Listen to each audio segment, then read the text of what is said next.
Gusto niyo bang masumili pa? Yes! Dahil yung susunod na magsasalita, papainitin ang ating mga puso. Kaya kilala niyo ba kung sino, di ba? Pinaka-pogi sa lahat ng mayor na nakilala ko sa Pilipinas. Ayan na, si Mayor. Alam niyo na. Hindi ba? Kung gano'n kainit dito sa Pampanga, mas painitin pa natin. Bigyan natin ng sigamong palakpakan. Mayor Ang Baste. current mayor ng Davao City, Mayor Baste Duterte!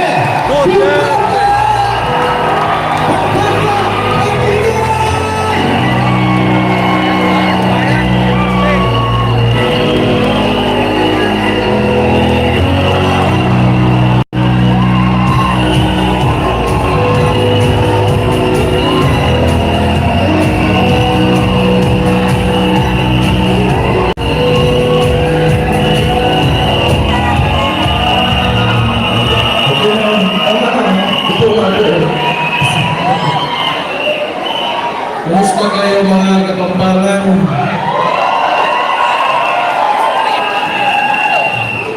Galing ako doon sa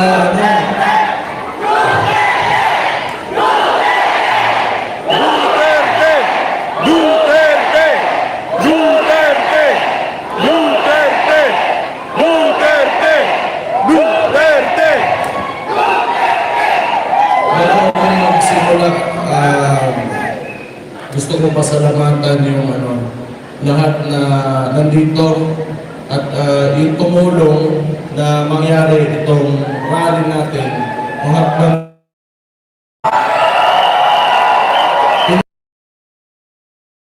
na ang mga Kapampangan at mga isod.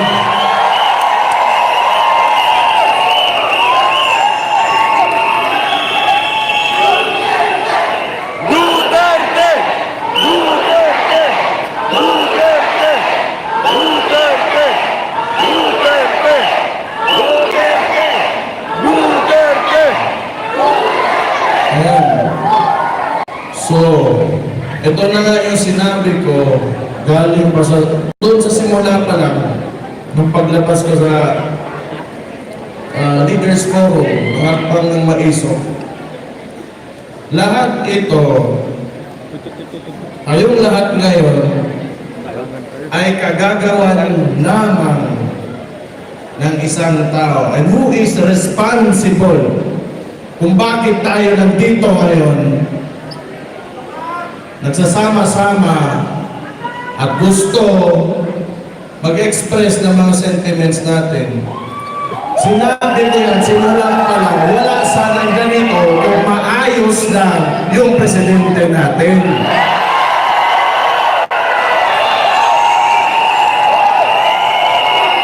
Pero, nagulat ako ngayon na kasi walang mga dump truck, walang mga dump truck. Hindi nila kinaya yung mga Kapampangan. Kung nakinatuloy na may isang mga Kapampangan.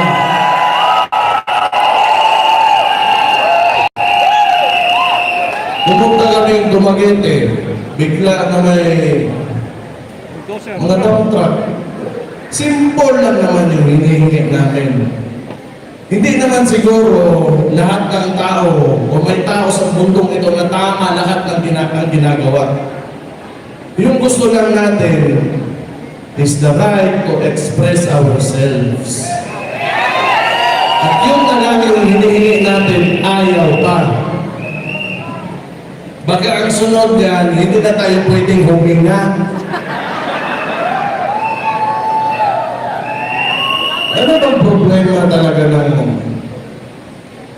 it's a very confusing administration actually, sa totoo lang. Hindi ko maintindihan yung mga kilos o mga ginagawa. Parang ako mayor ako ng Davao. Ako si Sebastian Duterte, mga hindi ang kilala ha.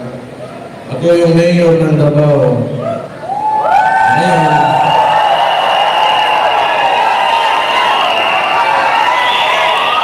wala pa akong sinasabi. Sandali lang, magsalitain na naman ako.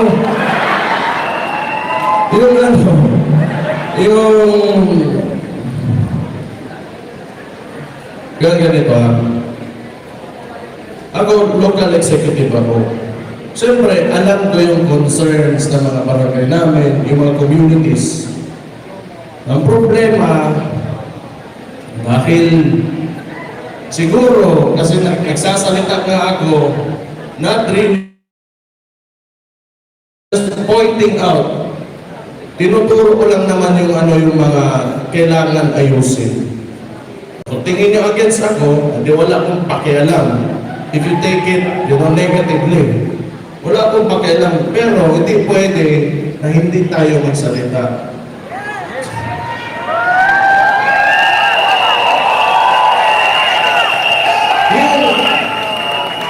Hindi ito rule of a single person. It's a demokrasya tayo. It is the rule of the majority. Hindi ibig sabihin na kung anong gusto mong mangyari o gawin mo, yun na yung mangyayari dyan.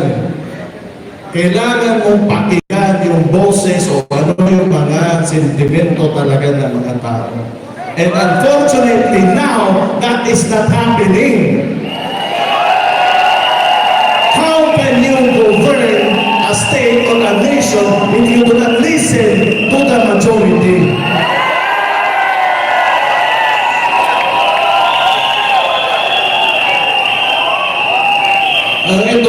Ang style nito, ewan ko lang, ha? Pero teorya ko lang. Palagay ko, siguro, ang iniisip nila, kasi matagal to nagpupo yung pamilya nila eh. 20 years, more or less 20 years yan, yung tatay niya, nagkaroon tayo ng authoritarian regime. Siguro, may gusto talaga to na maibalik yun. Kasi sa ginagawa na ngayon, hawak nila lahat. Ito mainstream media, wala na yan. Wala na yan. Lahat ng formula na ginagawa nila before, they are attempting to do it now. Noon, siguro, 1970s, magagawa mo yan. Walang social media, and mga tao, medyo, hindi, mahirap yung connectivity. O ngayon, sinusubukan na naman nila. Ang gusto niyan, monarkiya. Yung nagsimula talaga yan, yung hakbang ng maisog, pagkatapos people's initiative nila. Gusto nila ng charter change so that they can perpetuate their position hanggang sa kung kailan nila nasa mamatay na lang tayo na ayaw nang bumaba.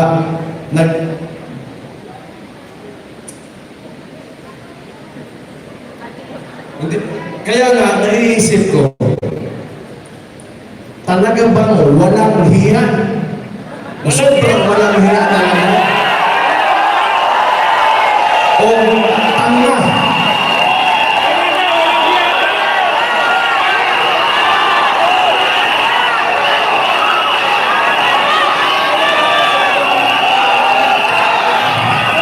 Kung gusto nila na sila lang, sabihin na natin, marami namang paraan yan. Kung gusto nilang ayaw bumaba, o gusto nila sa kanila pa rin yung susunod na maging presidente, kanilang manok.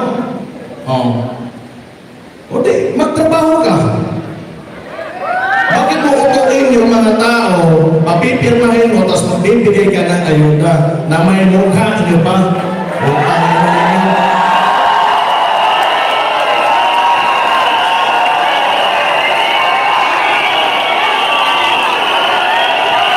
That is also one reason alam niyo nandito talaga ako. Because I do not agree yung traditional politics na I'm sorry kung maraming matatamaan. Ako, mayor man din ako. Diyan din ang picture ko. But it's time for us to move on. Hindi ibig sabihin, may bigas yan, nandyan yung mukha mo sa kanya yan. Pera ng tao yan.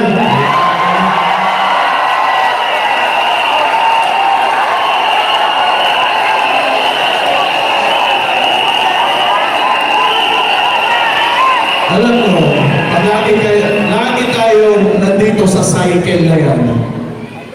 Yung mga practices talaga ng Philippine politics. Picture-picture, kada may magbigay ng pera sa mga kailangan, may picture talaga nakaabot. Ipopost. Kunwari, sa kanya yung pera na yun, hindi naman talaga. Huwag na kayong maniwala sa gano'n. Kailangan, we have to go beyond that.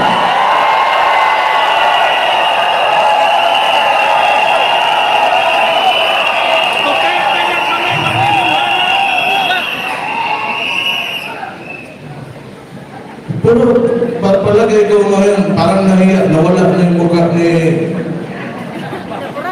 Nahiya rin. Meron din palang hiya. Kasi yung picture, napakalaki before, ngayon maliit na lang. Oo, diba? Putang ina.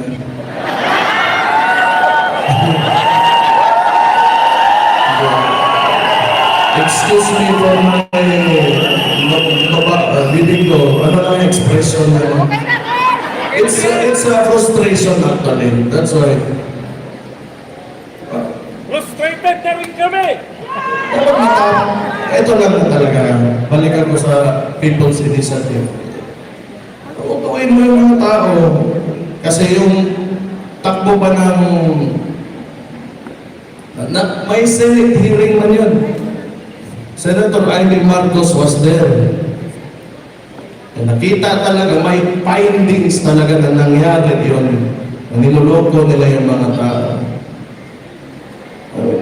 Sa dami mong problema and you know, the opportunity that you have being a head of state, president, you know, like a couple of people who are in the highest places in government, positions in government, ang dami mong pwedeng ayusin, but your unang-una mong priority is magpatagal lang ng wala pa ka magpakita ka naman ng kahit may ginawa ka lang. Wala talaga. Tingin nila, yung buhay ng Pilipino, ganun lang kadali na parang monarkiya talaga. Gusto ko, today, I will become the king, and this lady will become the queen, and all of, you know, nasa lahat ng baba namin, kontrolado namin. Sira ulo ko.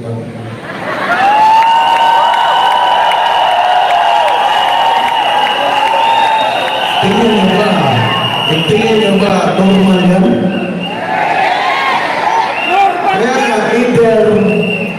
either makapal talaga yung mukha mo na ayaw naman dumaan ng election. Or tanga ka. Hindi ako nasabi nun.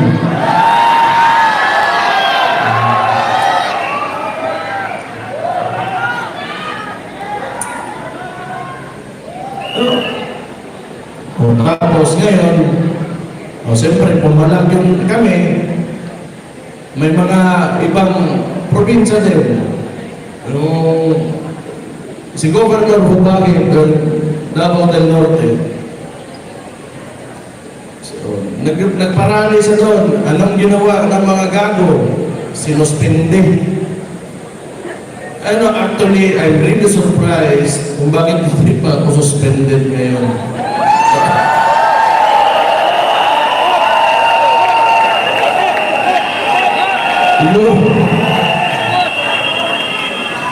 Hindi nila alam siguro tama ba, mali ba, tama ba. Pero okay lang din. I-suspend nila ako. Okay lang. Libre yung bakasyon. Baka yung mga anak ko, mapasal ko, wala ko iisipin. Hindi na ako mag-take ng leave. Pero, rumors lang din naman yun. Sinuspende nila si Governor Rubay pagkatapos ng magbangan maiso. Kasi hindi sa kanila, hindi pwede na magsalita ka. Hindi pwede na may ibang tama or may punto ka. Kailangan sila lang yung pwedeng, sila lang yung tama lagi. Saan yung utak nito mga to?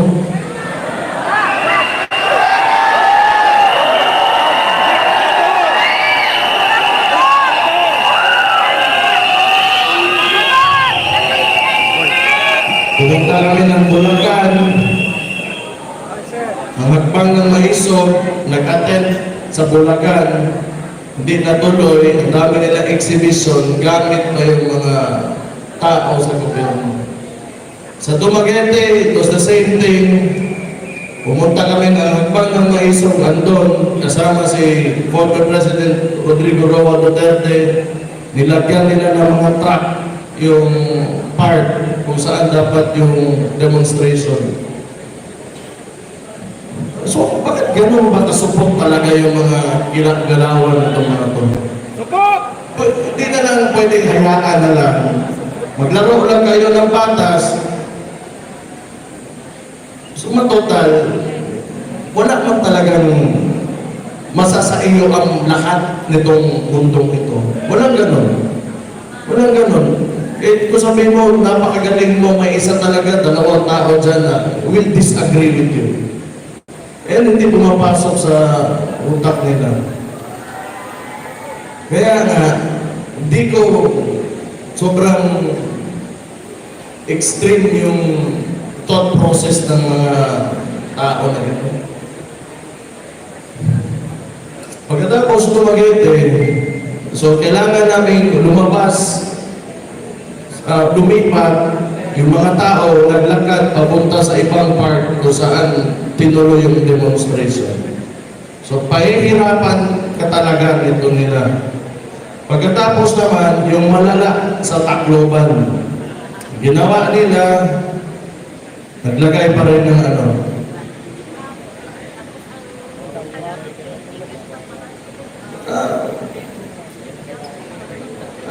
Tingin ko lang, masyadong may insecurity itong administration na ito. Kasi kung if you are really confident with what you are doing, ano yung trabaho mo, at sa mga ginagawa mo, maayos ka naman. So, bakit mo pipigilan yung mga ganitong klaseng activities? Wala naman, too hard lang. Nagsasalita lang naman, and it is our constitutional right to express ourselves. Yeah, siguro may ano yan. Ewan ko lang, hindi ko lang talaga alam. Kasi hindi rin naman talaga itong si BBM, yung klase ng presidente na he will address, like current issues. Yung napansin ko lang, pinipili nila. And it's, a lot of this, itong nangyari dito, alam ko yan ang mayor ako. Isipin na lang natin, nasa isang barangay, may nangyayari na ganito. Then it will be my responsibility and part of my job. Kung tatanungin ko, what is the problem?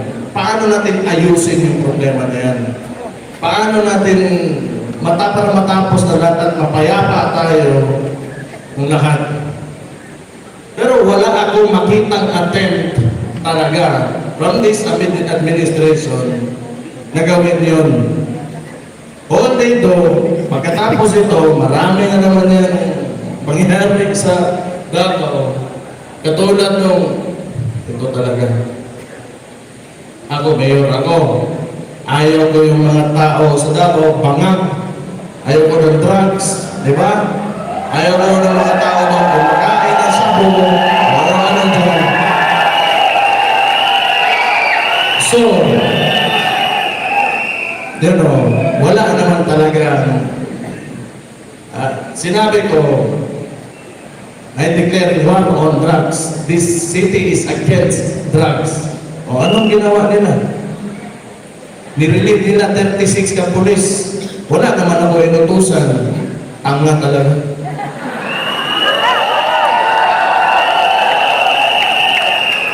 Yun. Kaya nga, sobrang, it's really confusing. Hindi naman masama yung intention ko na siguro masama kung involved ka in illegal drugs. But, you know, for the people na ayaw nila na kumain ng sapo yung anak nila, yung kapatid nila, ayaw nila mag-shrink yung utak. Bakit? Why is it an issue for them? Itong DILG. Bakit ang dami ng maniobra para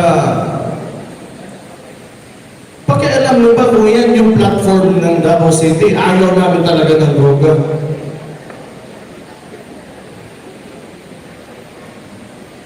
What?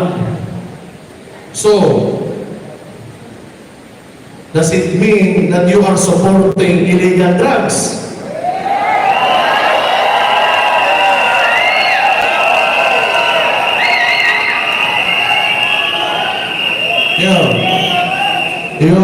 The declaration on war on drugs is because I am concerned of the welfare of the Davaoenos. Tapos gusto nilang barahin, gusto na ulo.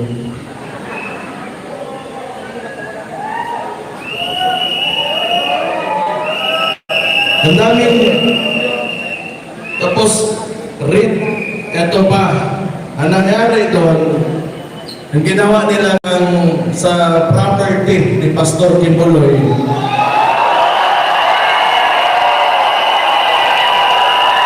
this is a very recent one.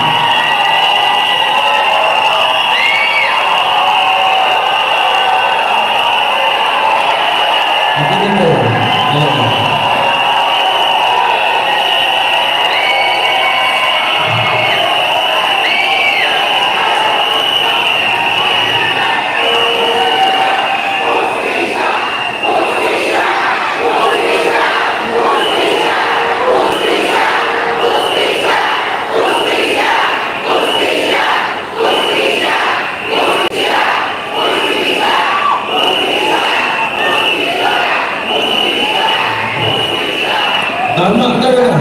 Yan ang wala talaga sa Pilipinas, hustisya.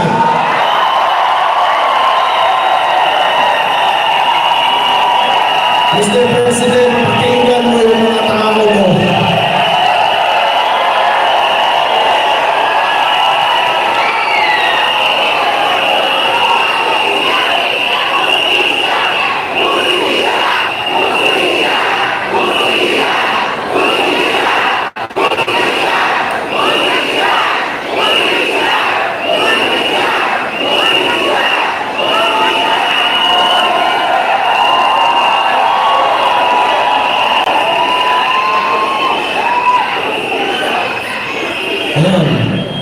Kanina kagagawan to. Huwag niyo sabihin, original ko ito. Huwag niyo sabihin ako. Huwag niyo sabihin yung GPNP. Tatlong rehiyon ng mga police andon just to apprehend one person. Excessive show of force talaga. What? Are they trying to intimidate us? Mahiya naman kayo kung tangin ano. Ang mga tao ang naglagay sa inyo dyan.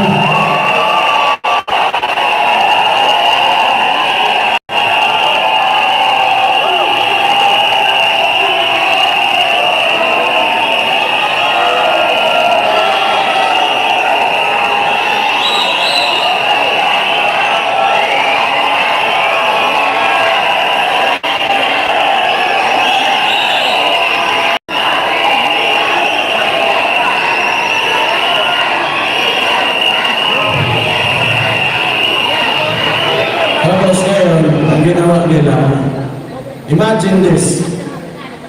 Pagkatapos ng mangyari yun, Hindi siguro nila nakuha yung gusto nila, nirelieve nila yung mga pulis na sila rin naman nag-utos. Oo, sinaulo talaga.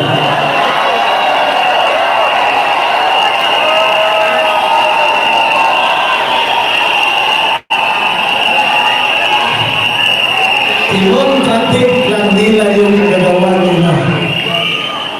Kinokontradik lang talaga nila sarili nila. Kasi papalabas nila, wala naman talaga itong ginagawa itong administrasyon na to. Alam mo sa magaling ito? PR lang. Lagi na kasi hawak nila sa mainstream media. Lagi gusto nilang utokin yung sarili nila na everything is alright and walang problema. Yan lang talaga. Sige.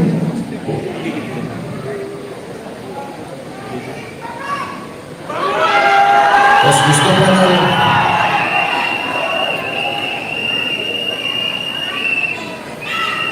ngayon, gusto pa ng gulo. Ayan, with China. Pwede ka naman, you can approach, the best way to approach, especially pag territorial conflict, is through diplomacy talaga. Sino ba naman gusto ang makipagpatayan ka dyan? Nagsalita na ayan dito, kanina, nandito yun, di ba, yung fisherman natin na, galing na sa kanya, sa sarili nilang press conference at sinabi sa mukha nila talaga na noon, nakakapagpangisda pa sila doon, ngayon, mas nahihirapan sila. Huwag niyo sabihin, bayan yun.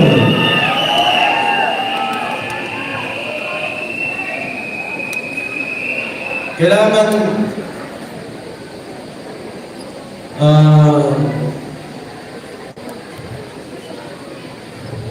may naalala lang ako.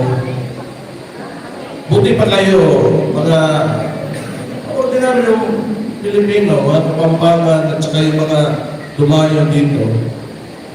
Hindi kayo takot.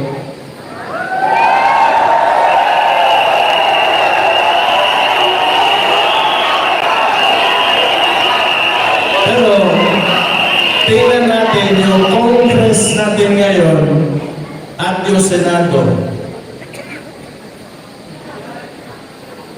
May maisong ba? Ni isa, wala. Sabagay, yung legislatura, mukhang pera talaga yung mga yan. Sana wag lang sila magaling kasi totoo naman. Mukhang pera na. Hindi siguro lahat, pero mukhang pera naman. Kasi power, the legislative body is the power of the purse. Diyan dumadaan lahat ng pera. So, lahat ngayon, soft projects, katulad ng isang, may video, sa Davao, sa Digos, may binigay na ayuda, kinuha ng barangay yung 8,000, ang binigay doon sa recipient is only 2,000. So, pag soft projects talaga, mabilis na yan. And they are all funneling the budget on soft projects. So, kayo na bahala mag-isip ano yan. Ikaw, Bongo. Kumpare taga. Pero kung alam ko lang pala na magkakaganito, yung mga tao, yung nagboto kami, mga napawindi, nagboto kami sa imuha ko. Kung alam ko lang na ganito lang pala yung gagawin mo, sana hindi na lang.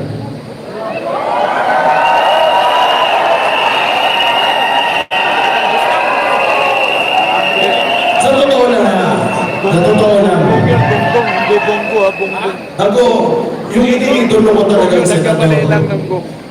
si Miriam Defensor sa Metro. Pagkakaslot lang kasi wala na yung tao, pero iniidolo ko talaga. Yun talaga yung hero ko.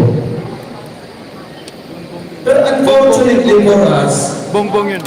mas napabilib pa ako nitong si Risa Conteveros kaysa Ano lang yun, Bongbong. clerical error lang. Uy, Kasi ever since talaga, nasa previous administration, yung previous administration, kalaban yan hanggang ngayon consistent yan at di talaga natatakot yan. Pero, Bunggo eh. you know, maglalagay tayo ng mga, Bunggo nga. Bunggo. you have time pa rin. Kung na kahit you have time to redeem yourselves. Bunggo, bunggo. You have time na ipakita sa mga that you will stand by the Filipino Tama, people. tama, tama. Tama, tama. So, yun Tama na, yun, tol. Bunggo nga. yung pagmamahal mo sa bansa na mas umaangkop pa kaysa sa pagmamahal mo sa sarili mo. Kasi hirap na yung mga tao ngayon. Kumpare niya eh.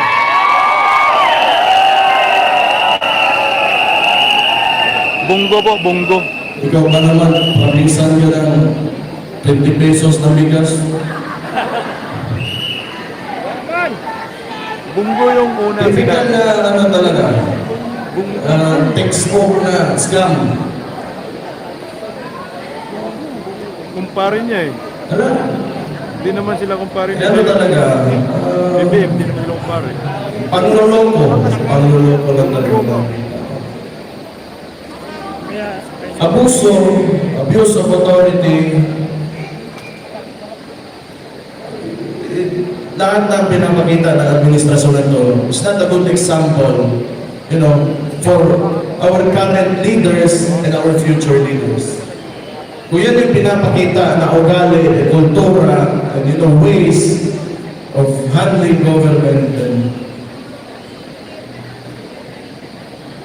kawawa naman yung Pilipinas na. Kawawa naman. Sana naman matapos na itong mga yung practices ng mga trapo talaga. Nakakapagod na rin. Sa tagal ng panahon, yung problema talaga ng Pilipinas, alam niyo, corruption talaga. Corruption talaga. Magandang gawin, naiisip ko, ibalik mo yung death penalty, isama mo yung corruption, plunder, bribery. Tingnan natin kung may tatakbo ba dyan sa Congress at Senado na yan.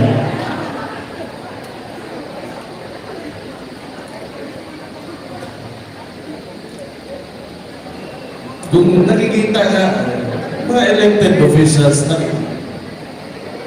ikaw yung boses ng tao, and you're in a national position, you should be saying something. Especially when it's very clear, kitang-kita na ng lahat, you know, the atrocities of what the administration is doing. You should say something. Wala, hindi tayo na lang. Kaya pa?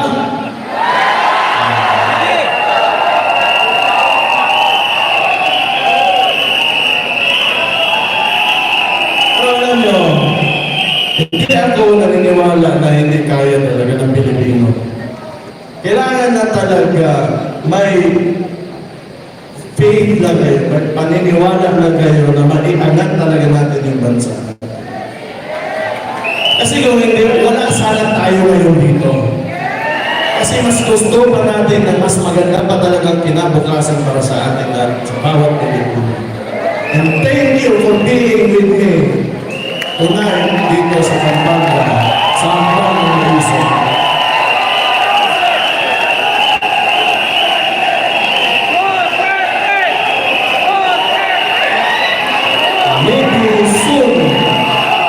Maybe soon, you know, yung mga anak natin, yung mga our grandkids, yung mga apo natin, they will be living in a better Philippines. Mas maganda, mas maayos, mas mas maligaya na Pilipinas. So, salamat for being with us sa Advanced Maison. Ituloy nyo lang. We share the same sentiments. Gusto natin ng maayos na kinabukasan at may seguridad para sa mga susunod sa atin. The future generation. Yun talaga yung mahalaga. Someday, hindi na nila pagdaanan pa yung mga dinadaanan natin yan. We should give them, better problems than what they have now. And I think that is the ultimate goal and our ultimate responsibility as parents and as elders sa bansang ito. So, kailangan sama-sama talaga tayo, united tayo with one cause na magandang Pilipinas na dating ng panahon.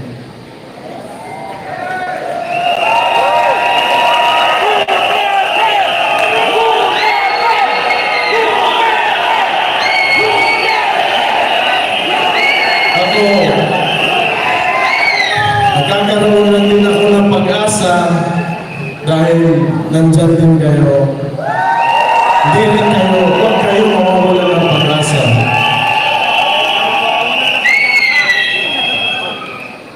Okay na yun? Tama na, marami pa magsasalita. Pero,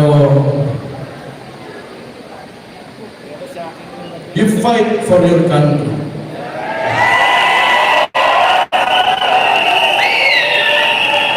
Because as it seems now, nobody is, kundi tayo ng mga tao na nandito sa bababa na. So we will fight for that. No one, sa nakikita ko, sa politika ng Pilipinas ngayon, takot lahat, kayo na yung maison. Magandang gabi sa inyo lahat at buhay